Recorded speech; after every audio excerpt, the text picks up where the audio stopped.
मैं अब दावत खिताब दे दूँगा BSc के लीडर कंबर बलोच साहब को कि आए अपने ख्यालों में इज़हार करें।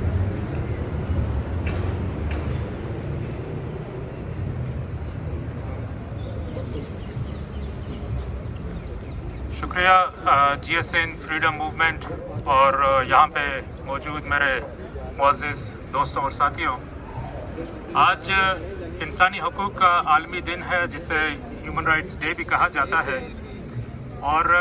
इसी दिन 1948 में अक़वाम मुत्तहिदा ने universal declaration of human rights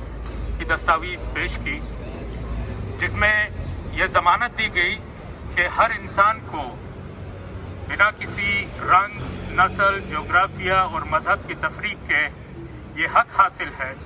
कि वो अपनी सियासी, मुआशी और सकाफ़ती मुस्तक़बिल का तयन कर सके, बग़ैर किसी जबर के और इज़्ज़त के साथ वो अपनी ज़िंदगी गुजार सके। और किसी भी रियासत को ये हक़ हासिल नहीं है कि वो उस इंसान से उसका ये यूनिवर्सल राइट छीन सके या उसे इसके इस्तेमाल से महरूम रख सके। लेकिन आज हम देखते हैं कि रियासत पाकिस्तान में universal declaration of human rights की 30 आर्टिकल में से किसी एक आर्टिकल का भी इतलाक़ या एप्लीकेशन आपको नज़र नहीं आता है। उसकी बुनियादी वजह यह है कि यह रियासत का क़याम वहाँ पे मौजूद लोगों की वेलफेयर की बजाय मुख्तलिफ कौमियतों की मर्ज़ी और मंशा के बग़ैर रखा गया था। और इन मगरबी जो उस वक्त की ब्रिटिश जो कॉलोनियलिज्म थी, जो ब्रिटिश एम्पायर थी, उसकी उस रीजन में जो इंटरेस्ट है उनको सिक्योर करने के लिए इस रियासत का क़याम लाया गया था। इसलिए हम देखते हैं कि इस रियासत में मुख्तलिफ कौमियतों का इस्तेसाल अभी भी जारी है। लेकिन सवाल ये पैदा होता है कि क्या हम एक 77 साला रियासत को ये हक़ दे सकते हैं कि हम जो मुख्तलिफ कौम, बलोच, पश्तून, सिंधी, कश्मीरी या जो दीगर कौमें हैं जिनकी तहज़ीब और तारीख़ हज़ारों सालों पर मुईद है, कि वो एक 77 साला रियासत को ये इख्तियार दे कि वो अपनी एक मसनूई पाकिस्तानी कौम की छाप हम सब पर थोप दे। क्या हम इसका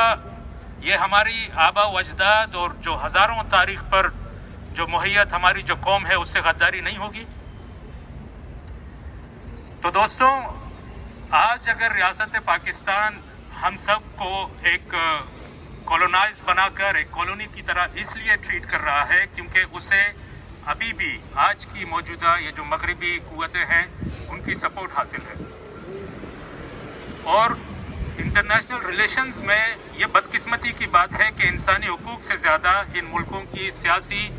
और जो मुआशी इंटरेस्ट है उनको तरजीह दी जाती है। अगर हमने अपनी हज़ारों साला कौमी वजूद उसको अगर कायम रखना है तो हमें अपने दोस्तों को, अपने साथियों को फैसिलिटेट करना होगा कि वो अपने आप को इंटरनेशनल पॉलिटिक्स, इंटरनेशनल लॉज और इंटरनेशनल रिलेशंस की जो ये इल्म है, नॉलेज है, उससे अपने आप को मुसल्ला करें। और हम कोशिश करें कि अपनी एडुकेसी को एक सतह ऊपर ले जाएं, रिसर्च के फील्ड में भी काम करें, ताकि हम अपने जो इंटरेस्ट हैं उनको इन कुव्वतों के जो आज की दुनिया को चला रहे हैं उनके इंटरेस्ट से अलाइन कर सकें। इसलिए ये ज़रूरी है कि अगर आज हम देखते हैं कि पाकिस्तान की हर एक इकाई मुत्तहिद होकर हम तमाम कौमों का इस्तेसाल कर रहा है, तो हम मजलूम कौमों को भी दूरअंदेशी का तकाजा यही है कि मिल बैठकर एक मुश्तरका लाएमल तश्कील देना होगा ताकि हम अपने वजूद के तहफ़्फ़ुज़ यकीनी बना सकें। इन बातों के साथ शुक्रिया आप सबका।